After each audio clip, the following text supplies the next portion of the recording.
আগে আমরা খুব সহজেই মনিটাইজেশন অপশনে এসে এইখান থেকে ইনস্ট্রিম অ্যাডস এর মধ্যে ক্লিক করলেই দেখতে পারতাম যে আমাদের ফেসবুক পেজে বা আইডিতে কোনো রকম পলিসি ইস্যু আছে কিনা, আনঅরিজিনাল কন্টেন্ট বা লিমিটেড অরিজিনালিটি অফ কন্টেন্ট বা পলিসি ইস্যু আছে কিনা সেটা কিন্তু আগে খুব সহজে এখানে লেখা থাকতো এবং এটা দেখে আমরা বুঝতে পারতাম যে আমাদের পেজে কোন ধরনের পলিসি ইস্যু আছে। বাট ফেসবুকের নতুন আপডেটের ফলে এখন কিন্তু সহজে দেখার উপায় নাই যে আপনার পেজের মধ্যে পলিসি ইস্যু আছে কিনা। সো কিভাবে আপনি চেক করবেন যে আপনার ফেসবুক পেজ অথবা আইডিতে পলিসি ইস্যু আছে কিনা বা unoriginal content, limited originality of content এই ধরনের কোনো সমস্যা আছে কিনা সেটা আপনি কিভাবে চেক করবেন সেটা আমি আজকে দেখিয়ে দিব। ভিডিওটা অনেক বেশি ইম্পর্টেন্ট, অনেক বেশি গুরুত্বপূর্ণ। আর এই ধরনের কোনো প্রবলেম থাকলে কিভাবে সেটা আপনি সলভ করবেন, কপিরাইট যুক্ত ভিডিও কিভাবে পেজ থেকে খুঁজে বের করবেন সহজেই, সেটাও আমি দেখিয়ে দিব আজকের ভিডিওতে। সো ভিডিওটা অনেক বেশি ইম্পর্টেন্ট হবে যারা পেজ নিয়ে কাজ করতে চান তাদের জন্য। অবশ্যই ভিডিওটা শেয়ার করে দিবেন আর ফেসবুক পেজ থেকে দেখলে ফেসবুক পেজটি ফলো করে দিবেন। তো চলুন ভিডিওটি শুরু করা যাক। অলরাইট, পেজে অথবা আইডিতে পলিসি ইস্যু আছে কিনা সেটা চেক করার জন্য আপনি প্রথমে আপনার পেজ অথবা আইডিতে সুইচ করে নেবেন।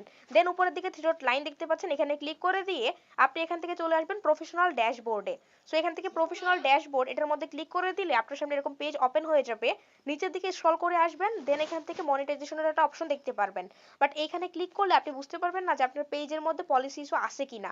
হ্যাঁ, আপনি চেক করতে পারবেন। আপনি নিচের দিকে আসবেন, এখান থেকে ইনস্ট্রিম অ্যাডস এর মধ্যে ক্লিক করবেন, তাহলে এখানে নিচের দিকে দেখতে পারবেন লেখা থাকবে যে 2 নম্বরে লেখা থাকবে you follow Facebook content monetization policies.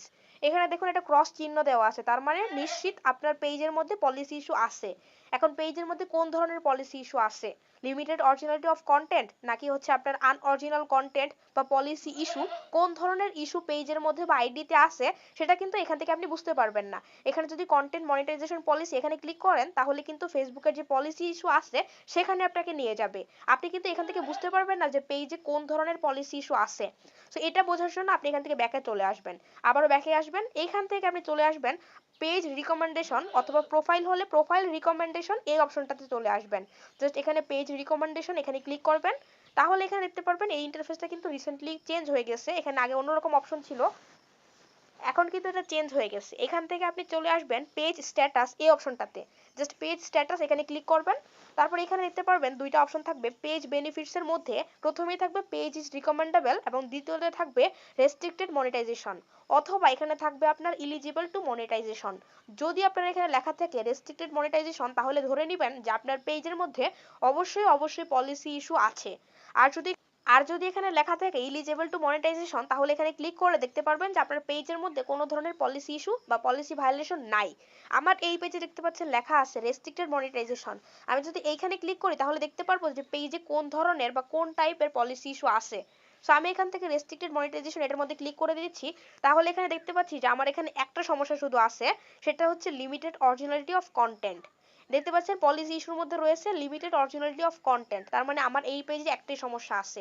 যদি আরো কোনো সমস্যা থাকতো আনঅরিজিনাল কন্টেন্ট তাহলে সেটা এখানে লেখা থাকতো। আর এইভাবে আপনি এখন থেকে চলে আসবেন পেজ রিকমেন্ডেশনে। পেজ রিকমেন্ডেশনে আসলে আপনি দেখতে পারবেন যে আপনার পেজের মধ্যে কোন ধরনের পলিসি ইস্যু আছে। এখান থেকে পেজ স্ট্যাটাস, দেন এখান থেকে চলে আসবেন রেস্ট্রিক্টেড মনিটাইজেশন, অথবা যদি থাকে ইলিজিবল টু মনিটাইজেশন তাহলে বুঝবেন কোনো রকম সমস্যা নাই। আর যদি এখানে রেস্ট্রিক্টেড মনিটাইজেশন থাকে তাহলে ক্লিক করে দেখতে পারবেন যে কোন ধরনের পলিসি ইস্যু আপনার পেজে আছে। আর এইভাবে আপনি চেক করতে পারবেন যে আপনার পেজের মধ্যে বর্তমানে অথবা ফেসবুক আইডিতে কোন ধরনের পলিসি ইস্যু আছে বা পলিসি ভায়োলেশন আছে। নতুন আপডেটের ফলে এটা কিন্তু একদমই চেঞ্জ হয়ে গেছে, যেটা আমি এখন আপনাদের দেখিয়ে দিলাম। সো অবশ্যই ভিডিওটা শেয়ার করে দিবেন, কারণ অনেকেরই কিন্তু এটা অনেক কাজে লাগবে।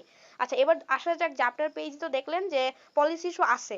এখন পলিসি ইস্যু থাকলে কিভাবে সেটা রিমুভ করবেন, ফেসবুক পেজে শত শত ভিডিওর মধ্যে কিভাবে আপনি বুঝবেন যে আপনার কোন ভিডিওতে ফেসবুক পলিসি ইস্যুটা আছে বা কপিরাইট আছে, সেটা বের করার সহজ একটা টেকনিক আছে, সেটা আমি এখন দেখিয়ে দিচ্ছি। আপনি এখান থেকে বেকে চলে আসবেন, দেন আপনি প্রথমেই চলে আসবেন আপনার পেজে অথবা ফেসবুক প্রোফাইলের মধ্যে। দেন এখান থেকে থ্রি ডট লাইন দেখতে পাচ্ছেন, এখানে ক্লিক করে দিবেন। এবার নিচের দিকে স্ক্রল করে আসবেন, এখানে একটা অপশন দেখতে পারবেন হেল্প এন্ড সাপোর্ট নামে, এটার মধ্যে একটা ক্লিক করবেন। তারপর এখান থেকে চলে আসবেন সাপোর্ট ইনবক্স, আপনি জাস্ট এখান থেকে সাপোর্ট ইনবক্স এটার মধ্যে ক্লিক করবেন, তাহলে এখানে দেখতে পারবেন কতগুলো ভিডিও, সরি এখান থেকে চলে আসবেন ইওর অ্যালার্টসে। এবার এখান থেকে ইউর অ্যালার্টসে ক্লিক করলে দেখতে পারবেন কতগুলো ভিডিও আপনার সামনে শো করবে। সো আমার এই পেজে যে ভিডিওগুলো এখানে দেখা যাচ্ছে প্রত্যেকটা ভিডিওতেই কপিরাইটের কোনো না কোনো সমস্যা আছে। হতে পারে কপিরাইট যুক্ত মিউজিক আমি ইউজ করেছি, অথবা কপিরাইট কোনো ফুটেজ আমি ইউজ করছি, যার কারণে আমার পেজের মধ্যে পলিসি ইস্যু আছে।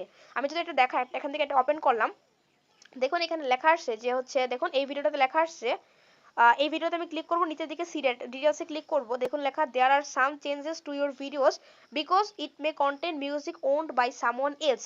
তার মানে এখানে আমার যে ভিডিওটা আপলোড করা হয়েছে এই ভিডিওর মধ্যে যে মিউজিকটা দেওয়া হয়েছে সেই মিউজিকটা অন্য কারোর মিউজিক, যেই কারণে পেজের এই ভিডিওতে আমার কপিরাইট দেওয়া হয়েছে। দেখুন এখানে ইট মে কন্টেন্ট 37 সেকেন্ডস অফ অডিও, তার মানে বলতেছে এখানে 37 সেকেন্ডের অডিও আমার অন্য কারোর অডিও আমি ইউজ করছি। এই 37 সেকেন্ডের অডিওর জন্য আমার এই ভিডিওতে কপিরাইট চলে আসছে। আর এভাবে আপনি সহজে বের করতে পারবেন যে কোন কোন ভিডিওতে পেজের মধ্যে আপনার পলিসি ইস্যু আছে। সো অবশ্যই এখান থেকে কন্টিনিউতে ক্লিক করবেন, দেন এখান থেকে ভিডিওটা আপনি ডিলিট করে দিবেন। এখান থেকে আবারও কন্টিনিউতে ক্লিক করবেন, এখান থেকে আবারও কন্টিনিউতে ক্লিক করতে হবে। দেন এখান থেকে আপনি চলে আসবেন 3 নম্বর অপশন রিমুভ ভিডিও, এটাতে ক্লিক করবেন। এবার এখান থেকে কন্টিনিউতে ক্লিক করে ডিলিটের অপশন আসবে, ডিলিট ভিডিও, এটাতে ক্লিক করে দিন। তাহলে দেখতে পারবেন যে ওই ভিডিওটা আপনার পেজ থেকে ডিলিট হয়ে যাবে। দেখুন লেখা ইউর ভিডিও ওয়াজ রিমুভড, এবার ক্লোজ করে দিবেন। এই ভিডিওটা কিন্তু ফেসবুক পেজ থেকে ডিলিট হয়ে গেছে।